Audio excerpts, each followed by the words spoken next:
Alright guys, we're going to look at the solutions to this practice exam that you guys set. And I'm going to go through it on this because I think I find it easier than just everyone staring like blindly, I guess, at me just going through things in class. I think it's easier to do it this way. And that way you can come back as well and go over things that I may have gone too quickly over, or just if you want to watch it again, I suppose. So let's get into it. The multiple choice to start off with.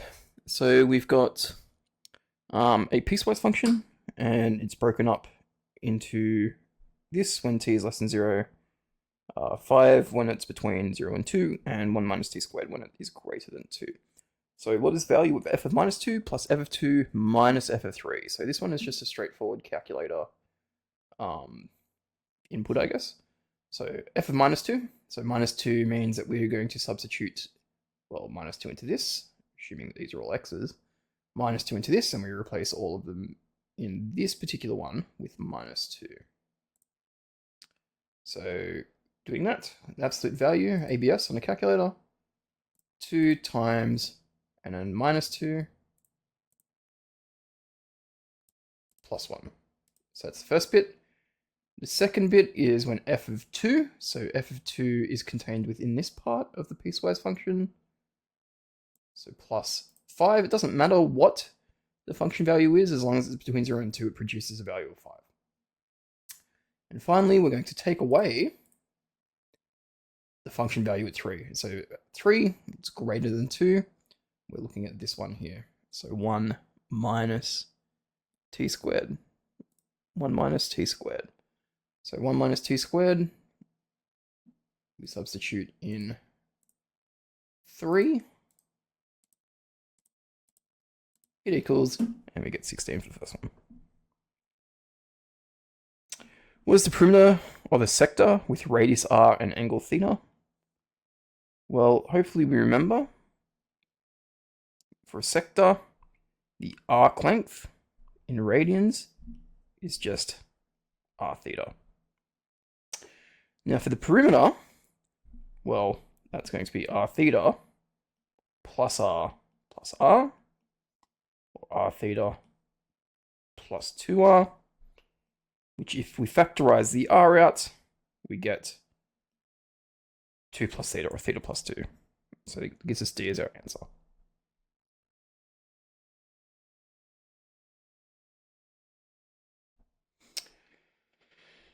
Abby and Ben each roll a fair dice. Before rolling, Abby bets that her roll is going to be higher than Ben's. What is the probability that she is correct? The easiest way to attack this one is to do a little two-way table. So let's put Abby along the top, and we'll put Ben down the side. Abby's possibilities are 1 through 6. Ben's possibilities are 1 through 6. If we're looking for the probability that Abby's is going to be higher than Ben, we're only concerned with the values when Abby's is higher than Ben. So obviously, if they both get a score of 1, well, Abby's isn't higher than Ben's, so we ignore that one. If Ben gets a 2 and Abby gets a 1, then Abby's is not bigger, so we don't want to include that one. However, if Abby gets a 2 and Ben only gets a 1, then this one is one that works. So we're happy with that one. Okay. And so now it's just a matter of picking out all the ones where Abby is better, which is in all of the cases where Abby's number is bigger than Ben's number. Adding up all the ticks, and keeping in mind that all of these ones down here will be crosses. We've got 1, 2, 3, 4, 5, 6, 7, 8, 9, 10, 11, 12, 13, 14, 15.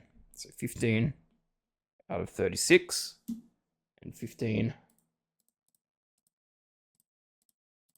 out of 36 simplifies to 5 on 12. 7 pairs of different coloured socks are placed in a drawer. Individual socks are taken out one at a time. What is the least number of individual socks that must be taken out of the drawer to ensure at least one pair of matching colours is formed?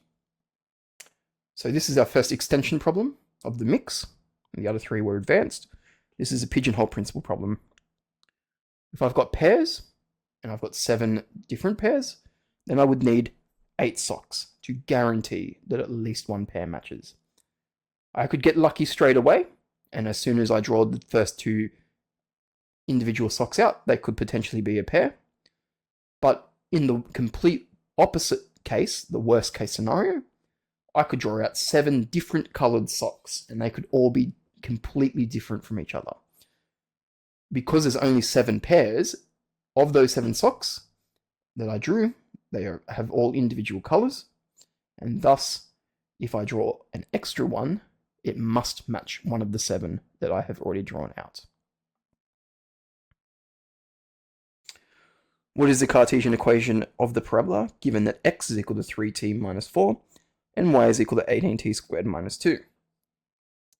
For this one, this is some parametric equations, and it's just as simple as rearranging the x equation in terms of t and substituting it into the y equation. So rearranging x, we get x plus 4 is equal to 3t, or t is equal to x plus 4 on 3. Now that t is equal to x plus 4 on 3, we substitute that into the equation, y is equal to 18t squared minus 2. Y is equal to 18, lots of, x plus 4 on 3 squared minus 2. Expanding out the squared term, we get 18, lots of x squared plus 8x plus 16 over 9 minus 2. 18 over 9 is 2. So this is the same as 2x squared plus 16x plus 32 minus 2. And thus, y is equal to 2x squared plus 16x plus 30, which is our part A, answer A. Short answer. Section 2. These ones have also been broken up, and I will go through the advanced ones first, and then I'll let you know when the extension questions have started. Okay. So that previous one, question 5, was also an extension question, since it was parametric equations. So let's start with this one. Now, this one looks very tricky at first, okay? But we can solve it quite easily by making a simple substitution.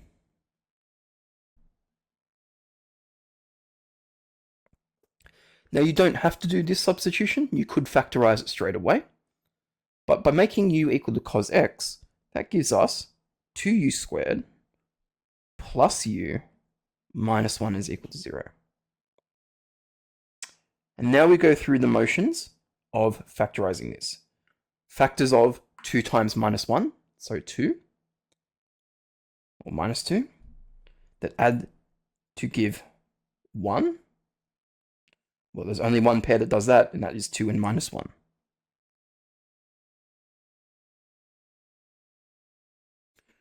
So we can rewrite this as 2u squared plus 2u minus u minus 1 is equal to 0. Now factorizing by grouping pairs, we get 2u in front of u plus 1. The only factor that's common to minus u and minus 1 is, of course, negative 1, leaving u plus 1, and thus we can take a factor of u plus 1 out, which leaves us with this here. U plus 1 times 2u minus 1 is equal to 0. Now using the null factor theorem, this equation is only equal to 0 when either u plus 1 is equal to 0 or when 2u minus 1 is equal to 0.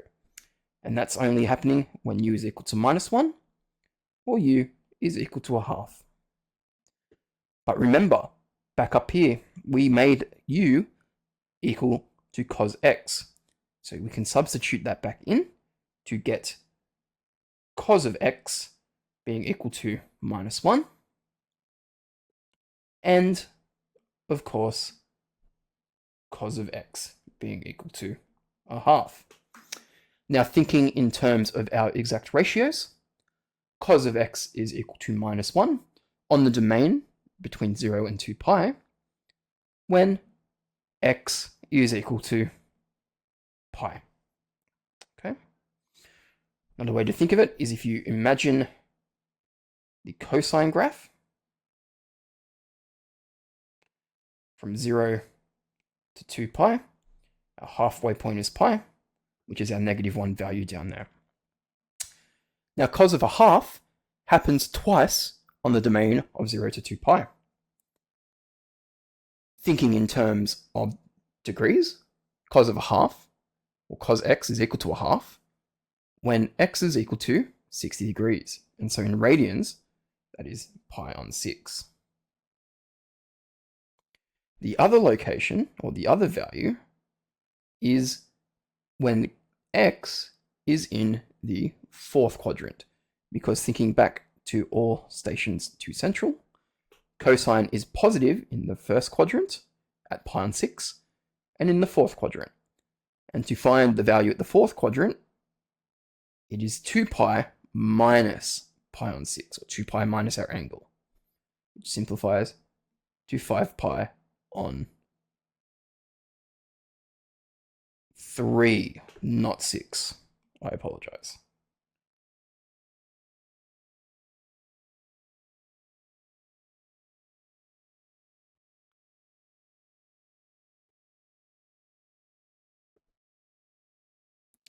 Pi on 3.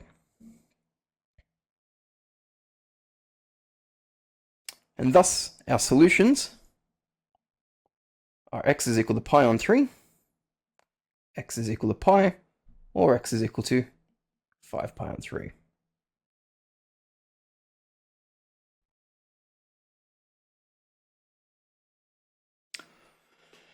Question 7. Consider the cubic function f of x is equal to x over 6 times 2x squared minus 15x plus 36. And we're trying to find the values of f of x, or where f of x is increasing. So in other words, we're looking for when f dash of x is greater than 0. The derivative is a positive number. Because remember, our derivative is referring to the slopes of the gradient of the function's tangents. Bigger the number, the bigger the slope. The smaller the number, the smaller the slope. So first we need to start by finding our derivative. Now, some people may be tempted to use the product rule because they say, well, we have an x minus on 6, which is a u, and a 2x squared minus 15x plus 86, which is a v. And you could do it that way, or you could start off by expanding the brackets first and then finding the derivative, which is a much simpler process. So we can rewrite f of x as x over 6 times 2 of x, or 2x squared, which becomes 2x cubed on 6, x on 6 minus 15x, which is minus 15x squared on 6, and of course x on 6 times 36, which is 36x on 6. Simplifying, we get x cubed on 3 minus 15x squared on 6 plus 6x.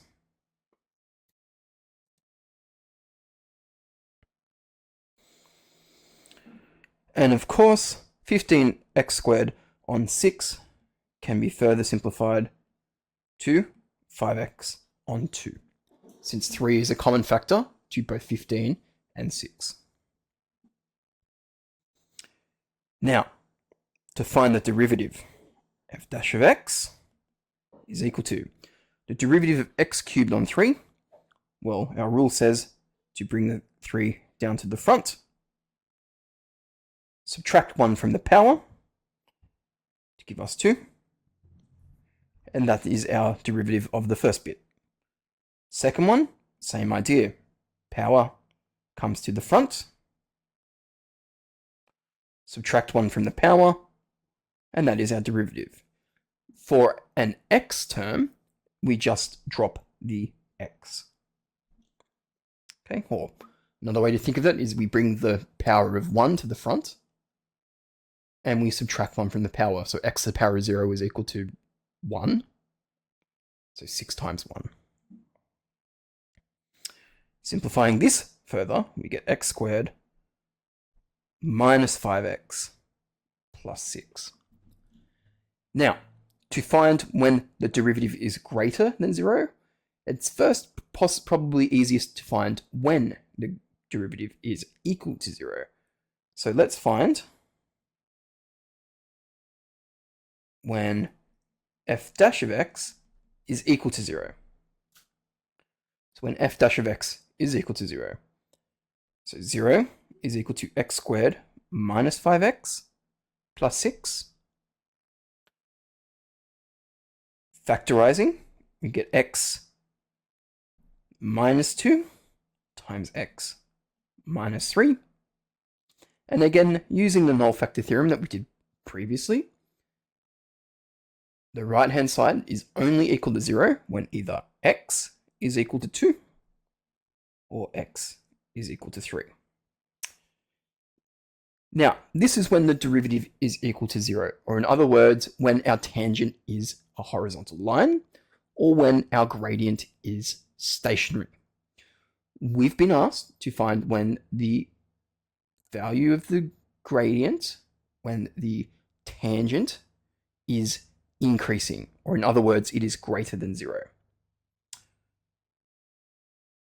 From here, we can consider what does our derivative function look like?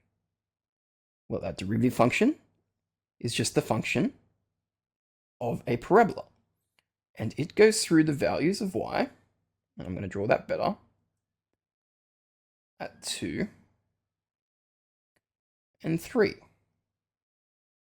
Okay, like this. And we know it's a positive parabola because it is a positive x squared term. So looking for when our derivative is greater than 0, we're basically looking for when the green line over here on the right is above the x-axis. And this only occurs in 2 spots.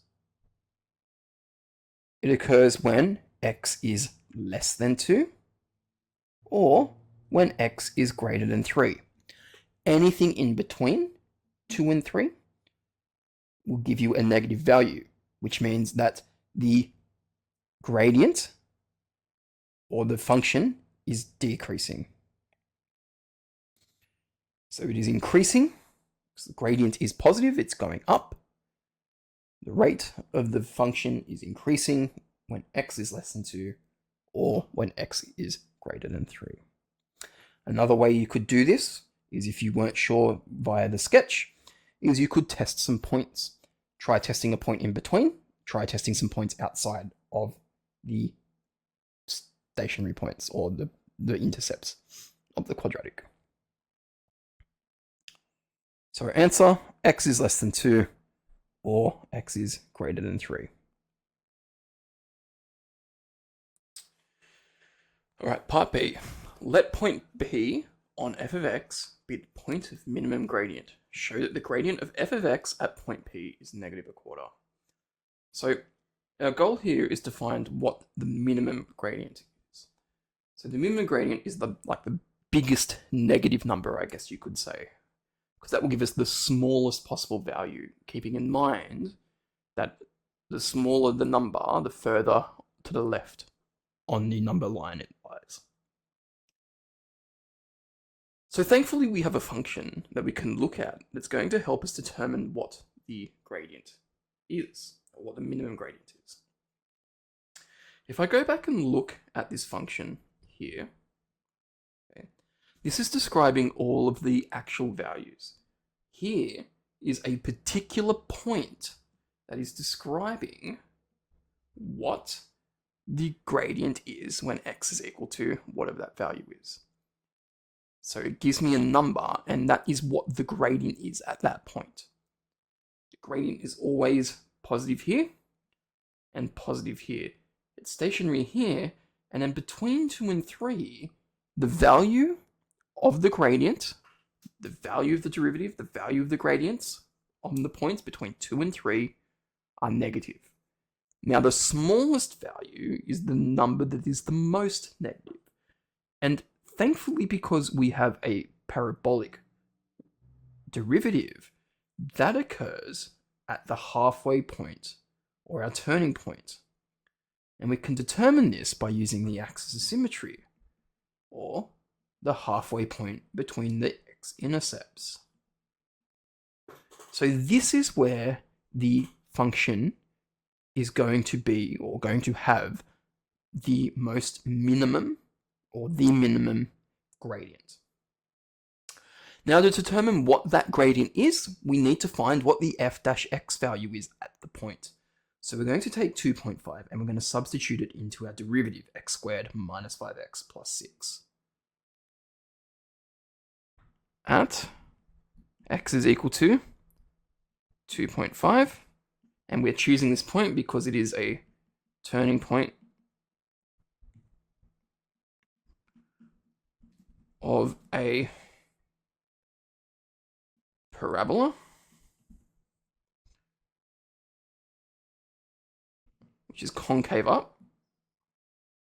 It's important that it's a concave up one because otherwise it would be a maximum value, or the highest value, the greatest value. So x is equal to 2.5.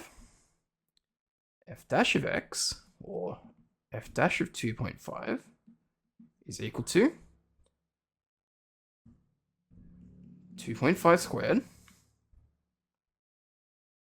minus 5, lots of 2.5, I believe it's plus 6. So we substitute the 2.5 value into our derivative, plug it into a calculator, and hope that we get a value of negative a quarter. And so that is our minimum gradient. And you could try by substituting other points into the derivative. So you could try putting 2 in, you could try putting 3 in, and you'll get 0. You could try putting in like 2 1/4, 2 3/4, and that should give you numbers like that are just a bit bigger than negative a quarter. But negative a quarter is how we get our, well, is what our minimum gradient is, and that is because it's occurring halfway between the two stationary points. Show that the coordinate of point P is 5 on 2, 55 on 12. So to show that a coordinate is a particular coordinate, we've basically been told what the x value is. What this is saying is, if x is 5 on 2, show us that y is, or f of x is 55 on 12. So all we have to do for this one is substitute 5 on 2 into the original function. Now, it doesn't matter which one we substitute it into. Okay, we can do it into this one up here, or we can do it on the expanded version down here. It doesn't really matter. I'm going to do it, I guess, on the first one because that's the one that we've been given in the equation. But again, it doesn't really matter. So 5 on 2, what's it? 6. 2 times 5 on 2 squared minus 15. Lots of 5 on 2. And I believe the last bit is plus 36. If we now substitute this into our calculator, we should get, just to make my life easier, I'm going to change these to 2.5 since that's the same as 5 on 2.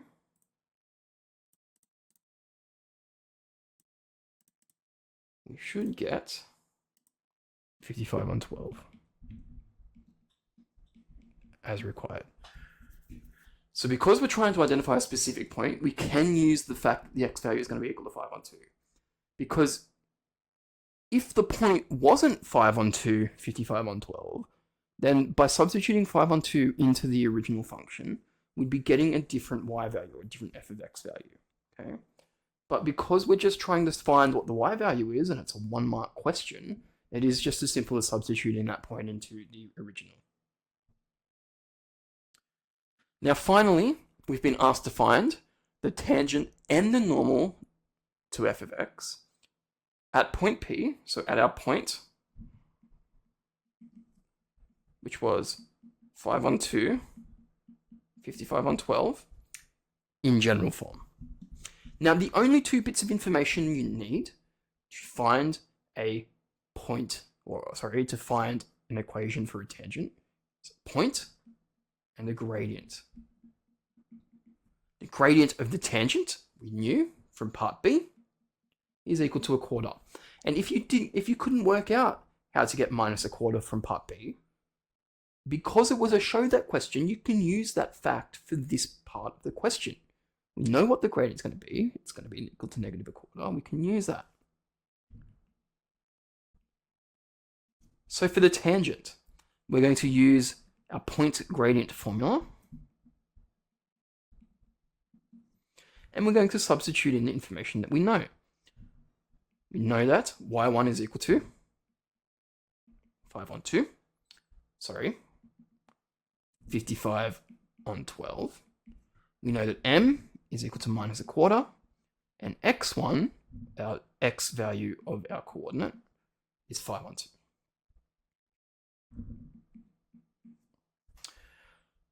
Now, because we've been asked to put this in general form, we're going to have to expand the right-hand side.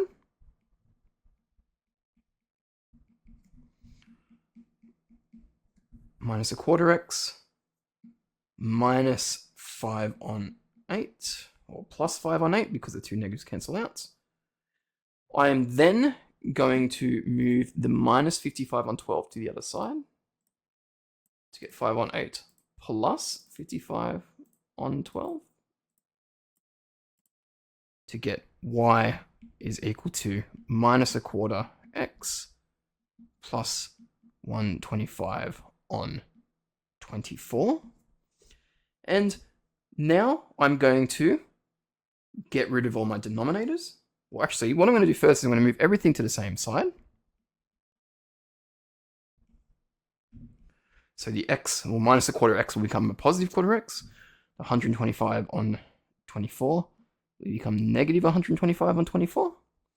And then I'm going to multiply everything by 24. So we get 24y plus 1/4 times 24, which I believe is 6, but I'm not trusting myself right now. Minus 125 is equal to 0. Now, our last step would be to check if there's any common factors of 125, 6, and 24. We can use the calculator for this. There is an option. I don't actually think there is on my one, though, because this is the 82 emulator. But if you have the 100 emulator, you can hit alpha, and above the multiplication and division symbol, you'll have the NPR and the NCR like the 82 does. But on the 100, there's also a GCD and an LCM. So you can use the GCD to check if there is a greatest common divisor. But 125, 24, and 6, well, 2 is not common, 3 is not common. Well, actually, 125, no, 3 is not common, and therefore 6 won't be common. This is as general as we're going to get, so we're going to leave it like this. Now for the normal, everything is going to be done exactly the same, except the gradient this time is the perpendicular gradient, because a normal is the line that's perpendicular to the tangent. So the gradient of the perpendicular is the reciprocal, so 4 over 1 or 4, but making it negative. So negative 1/4 will become positive 4 over 1 or positive 4. Again, using our point gradient formula, we're going to substitute in 55 on 12 we're going to use this time our gradient of 4, and we're going to substitute our 5, 1, 2. So the point will stay the same. The only thing that changes is gradient, because the point, we're looking for the normal at the point P. Now, just like we did before, to put it into general form, we're going to expand to give us this. Now this time, I'm going to add 55 on 12 to both sides to get y is equal to 4x. And then minus 10 plus 55 on 12 gives us minus 65 on 12. Rearranging gives us y minus 4x plus 65 on 12. And then finally multiplying through by 12 to give us 12y minus 48x plus 65 is equal to 0. And that's the equation in general form of the normal.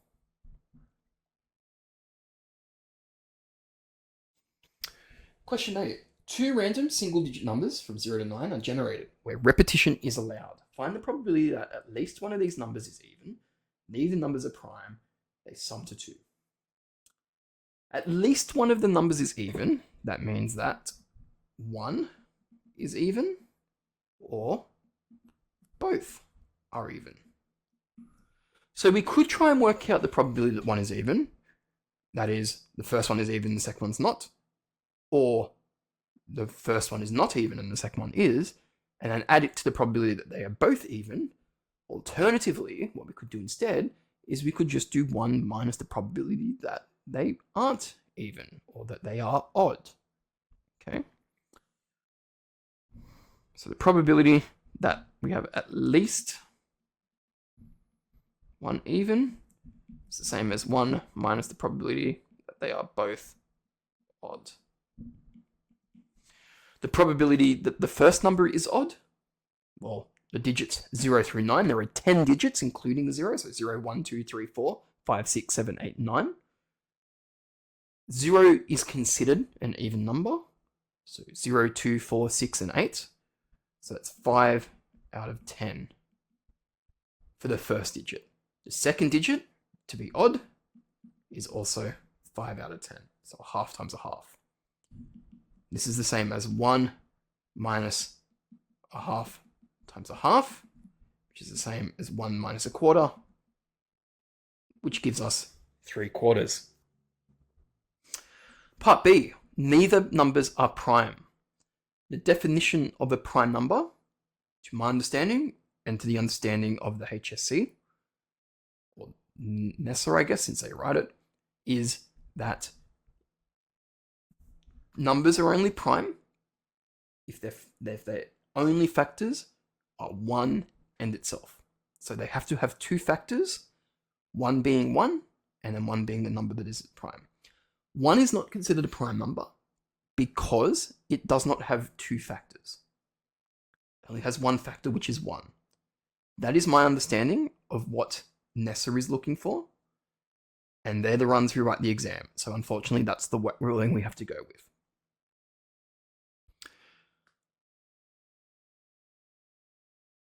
So neither numbers are prime. So let's look then at the case of the prime numbers, and we'll count which ones aren't prime. So the prime numbers are 2, 3, 5, and 7. Those are the prime numbers. 2, 3, 5, and 7. That leaves us with 6 numbers that are not. So the 6 numbers that are not prime are 0, 1, 4, 6, 8, and 9. So we have 6 numbers that are not prime. So the probability that neither numbers are prime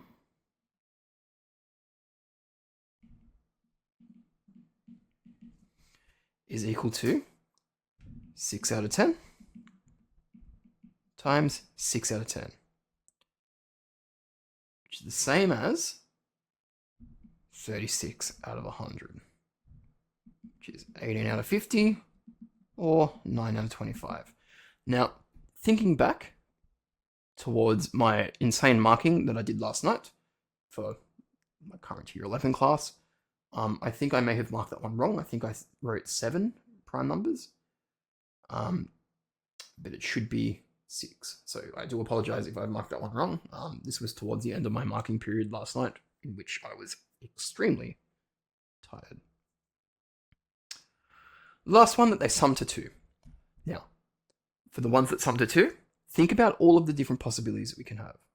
Okay, the sample space of this particular experiment is equal to 10 times 10, because there are 100 different options that we can have.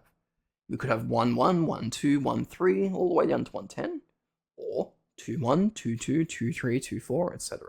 And these are all different, okay, because the order doesn't matter. There's 100 different possible options. The probability that they sum to 2, well, there's only a couple of ways it can happen. That's if the first number, the first digit is 0, and the second digit is 2. The first digit is 2 and the second digit is 0, or both the digits are 1. Okay? So there's only 3 ways that this can happen.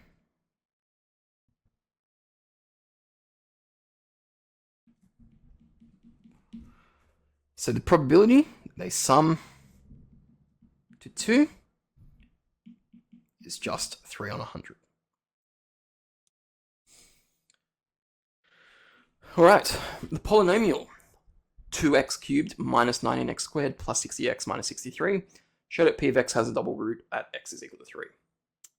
Now, at the time of the exam that we sat, well, I should say immediately after we sat the exam, I taught you guys about how we can identify double roots, okay?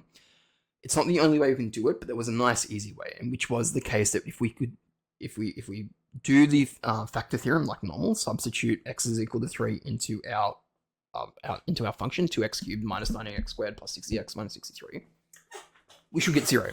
That would make it a root. You can quickly identify a double root by differentiating p of x and substituting x is equal to 3 back into it. If you do that and you get 0, then that is considered a double root of the polynomial. You could then do it again, the second derivative, and try the substitution again. If it works, then that is considered a triple of that, or a triple root of that polynomial. If it does not, then at most we have a double root. Now, because we hadn't talked about that just yet, you'd have to do this one the long way. And the long way for this one is to think about, well, what does a double root mean? Okay, a double root means that if I was to do the factorization decomposition of 2x cubed minus 19x squared plus 60x minus 63, then one of the factors would be x minus 3 squared, or x minus 3 times x minus 3. What that means for us is that if we were to divide 2x cubed minus 19x squared plus 60x minus 63 by x minus 3 squared, then we should not have a remainder. There should be no remainder when we divide it by this. And so that's the way we're going to test this. So x minus 3 all squared is x squared minus 6x plus 9. And we're going to divide this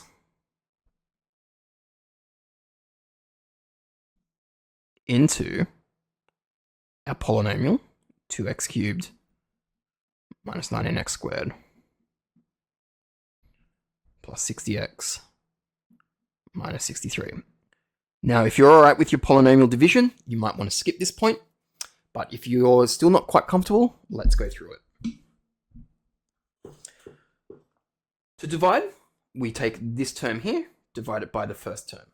2x cubed divided by x squared would leave us with 2x. Okay. We then go through and multiply 2x by every term in our dividend. So 2x times x squared, which is 2x cubed, 2x times minus 6x, which is negative 12x squared, and 2x times 9, which is positive 18x. We then subtract the two polynomials from each other, and what we have left over is our remainder that we're then going to try and divide by x squared minus 6x plus 9. So by subtracting, we get 0. 19x squared minus 12x squared. The minus 12x squared becomes a plus 12x squared, so we're left with minus 7x squared. 60x minus positive 18x, so 60x minus 18x is 62x. And of course, 62, where on earth am I getting that from? Should be 42. And then the 63, because there is nothing underneath that, we go with 63. Okay, now our next step is now to do this new polynomial, to divide this new polynomial. So minus 7x squared divided by x squared is just minus 7. We now go through and multiply minus 7 by our dividend and subtract like we did before. Minus 7 times x squared is minus 7x squared. Minus 7 times negative 6x is positive 42x. And of course, minus 7 times 9 is minus 63. When I subtract these two, I end up with 0 because they're the same polynomial.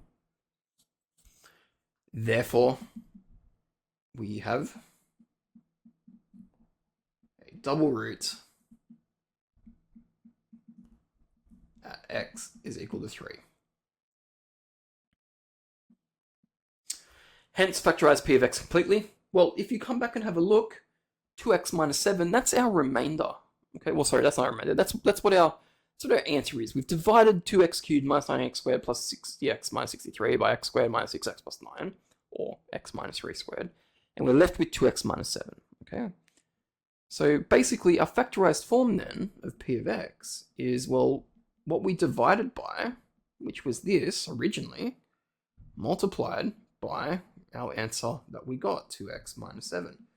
Now, typically at this point, if we did have a remainder, we would add our remainder on the end. But because this factorized nicely, and we essentially got a 0, we can write our polynomial like this. So p of x is equal to x minus 3 squared times 2x minus 7. This is partially why doing the long division is quite good. Okay, yes, you could use the double derivative and quickly identify it, but by doing that, you're also missing out on what that last little factor bit's going to be. And so you're going to have to do the long division anyway to get to this final answer. So p of x is equal to x minus 3 all squared times 2x minus 7. Question 10. Oh, I forgot to mention too, question 9 was the start of the extension subjects. Everything else before that was advanced. 9, obviously division polynomials, is extension. Question 10, binomial theorem to find the expression for the constant term in the expansion of 3x squared plus 1 on x to the power of 15. Now, our goal in this one is to find when or where the constant term is. Now, one might be tempted to expand this whole thing, which is going to take a very long time, but we can actually pinpoint quite easily and quite quickly where the coefficient is going to be.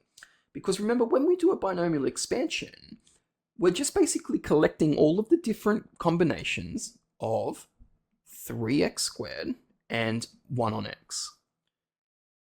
So if I was to begin doing my expansion, we would start off with 15, choose 0, times, and it's the first term to the power of 0, times the second term to the power of 15.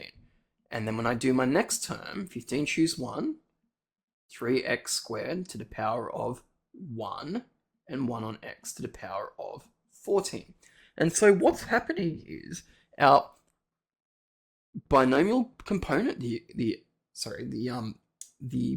choose component, the combinatorics component, I guess, the collection component of this is slowly going up by 1 each time.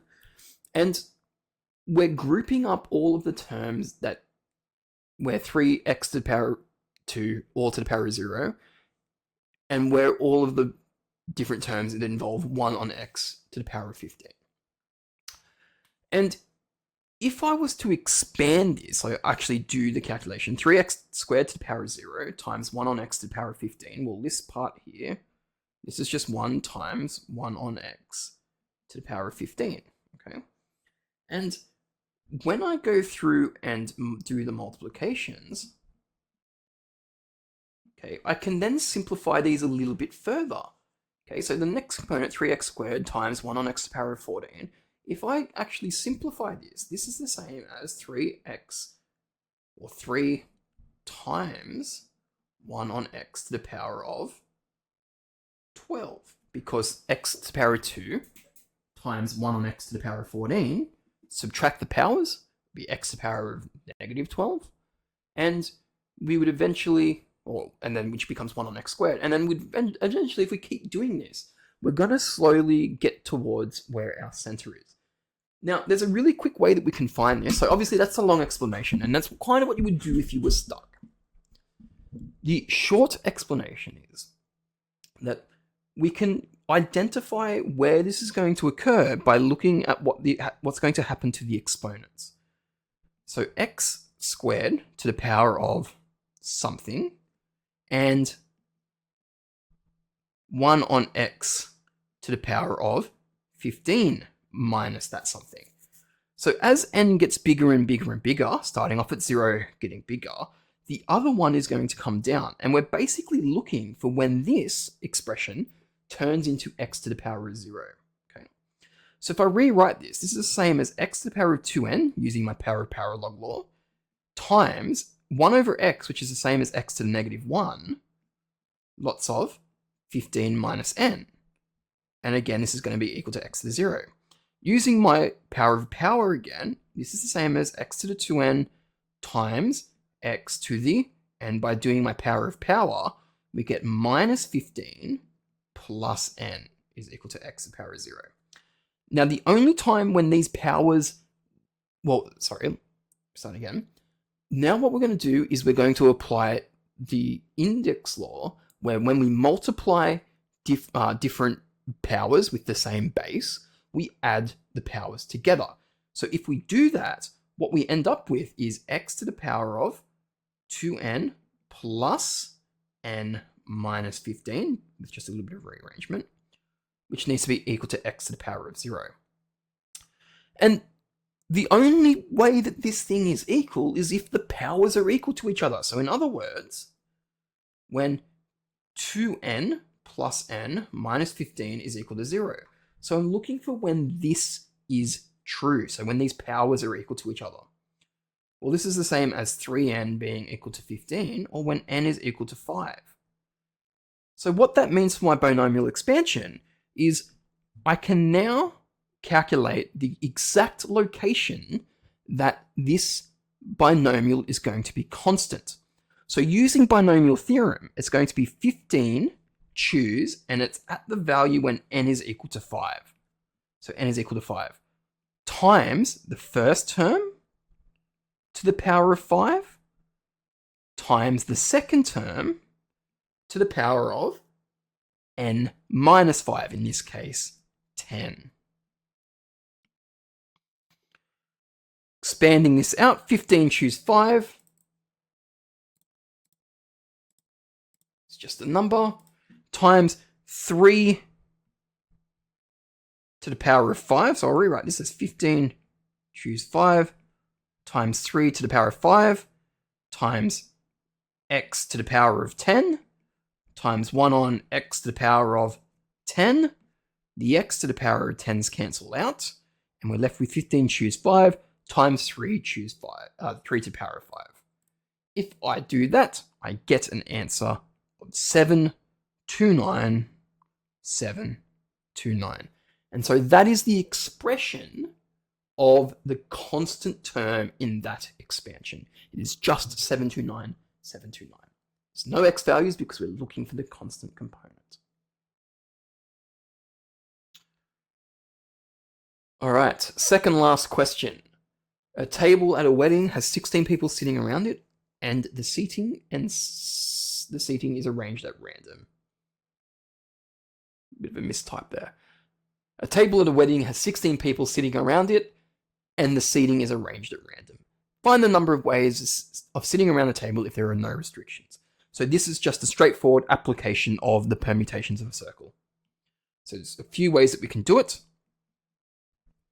There's 16 factorial ways to rearrange the people, but because there are 16 different arrangements that are the same, in other words, all of the different rotations of the circle, we can divide it by that to get 15 factorial, which is just a big number. So leave it as 15 factorial, that is fine. It's a 1 mark question, you'll get 1 mark for that. Another way to do it is to use the circle formula, which is just literally 16 minus 1 factorial, which is 15 factorial. Okay, but I like the first way because it's a bit more intuitive. There's 16 factorial ways to sit the people in a circle, but then you take out all of the different rotations of the same seating. Okay. If you want more explanation on that, you will have to ask me about it, because I don't really have the space to be able to fit the diagram in here. Okay, find the number of ways of sitting around the table if there are 8 couples and the members of each couple would like to sit together. So what we're doing is we're going to treat each of the couples as their own individual group. So instead of having 16 different groups that we're going to, or 16 different people we're going to rearrange this around the circle, I'm going to do 8 groups instead. So there's going to be 8 factorial on 8 ways to rearrange these people. Or in other words, 7 factorial. And we're going to multiply this by the ways that we can arrange each group member. Well, in the first group, I could have the man first and then the second, or the woman first, the man first and then the second, the man first and then the woman second, or I could have the woman first and the man second. So there's 2 ways to do that. Now, if I do that for all 8 of the couples, well, that's just, I'm going to keep multiplying by 2, or I could just do 2 to the 8. So 7 factorial times 2 to the 8.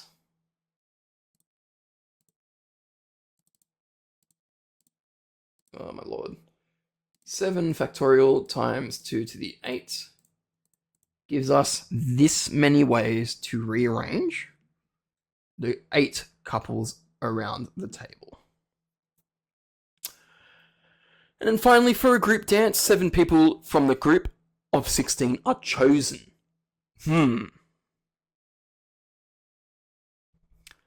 Very key indicator, chosen. We're probably thinking of our choose formula, combinatorics. Okay? And then arranged in a circle. Find the number of ways that this can be done. Well, first we have to select the 7 people that we're going to pick to make the circle. So we've got 16 people to choose from, so we just 16 choose 7. That is how many people I can pick for the circle. There's going to be a lot of different combinations I can make for the people. Once I've done that, I'm then making a circle of 7 people. So 7 factorial over 7. So 16 choose 7 times 6 factorial. Or if we put this into a calculator,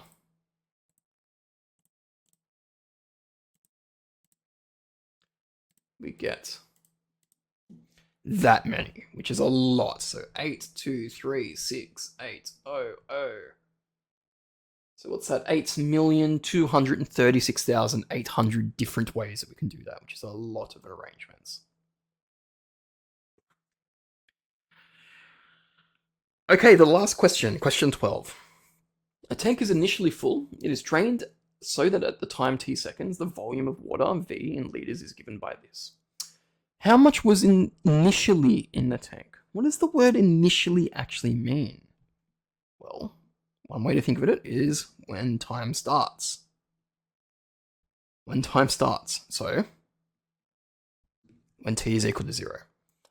So how much water is in the tank at the start? 50, lots of 1 minus 0 on 80 squared. So 50 times 1 squared.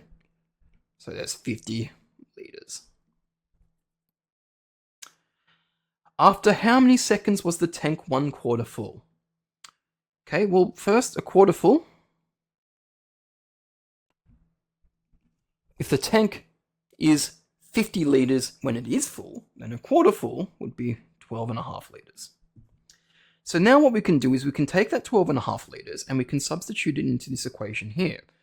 Once we do that, we can rearrange it for t to find what time it's going to be when the tank is a quarter full.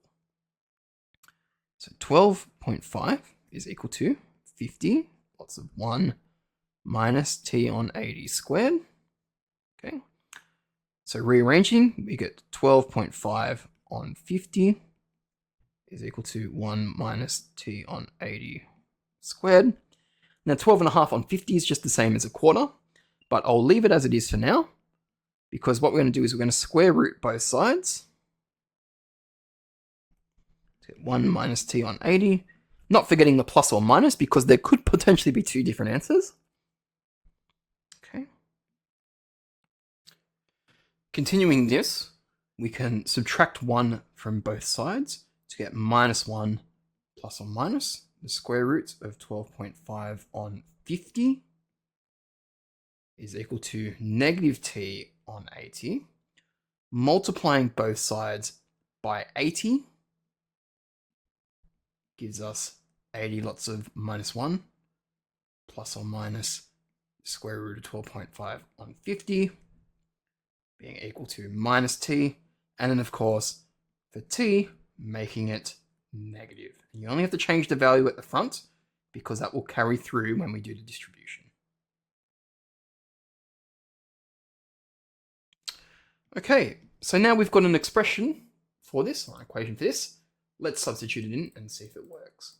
Minus 80 of minus 1, and we'll check both answers. We'll start with the negative one first, minus the square root of 12.5 on 50 gives us 120. Now, the issue with this answer is it's outside our range. So we can promptly ignore the 120 answer. Checking the positive answer, so when this is the plus version, we get an answer of 40. The 40 is definitely within our range, so we like that answer. So therefore, our answer is 40. Now, at what rate was the water draining out of the tank when it was 1/4 full? Rate. Derivative. The derivative is the rate of change of a function. I have a function for the volume with respect to time. So to find the rate that the water is draining, we need to find dv dt. So to find dv dt, let's start with v. So 50 lots of 1 minus T on 80 all squared. Now you could expand this, and that is a perfectly fine way to do this. I'm going to use the chain rule. Okay. So the chain rule, dv du times du dt. So if I let u be equal to 1 minus T on 80, then u dash, or du dt, is equal to minus 1/80th. Now v, in this case, would be 50 lots of u squared. So dv du is 100 lots of u. Substituting these back in, dv dt is equal to dv du, which is 100 u, times du dt, which is minus 1 on 80. This becomes minus 100 on 80 u, or minus 5 on 4, and we can substitute u back in, which we made 1 minus T on 80. And so this is our rate of volume changing with respect to time. Now, at T is equal to 40, because we're looking for the rate when it is 1/4 full. 1/4 full was back up here when T was equal to 40. dv dt is equal to minus 5 on 4, lots of 1 minus 40 on 80. Plug it into a calculator, or you might not need to, but I'll do it anyway. Minus 5 on 4, 1 minus 40 on 80, which is just a half. We get an answer of negative 5/8. believe that's liters per second. Yep, liters, and our time unit is seconds. So that means the rate that the volume is coming out of the tank. Okay, so the volume is lowering at a rate of -5/8 liters per second, or about 0.625 liters per second is coming out of the tank when 40 seconds have passed. So at the time that 40 seconds has passed. That concludes this. I hope this video has been valuable for your studying. If you have any questions, again, come and see me as soon as any issues come up. And good luck with your exams.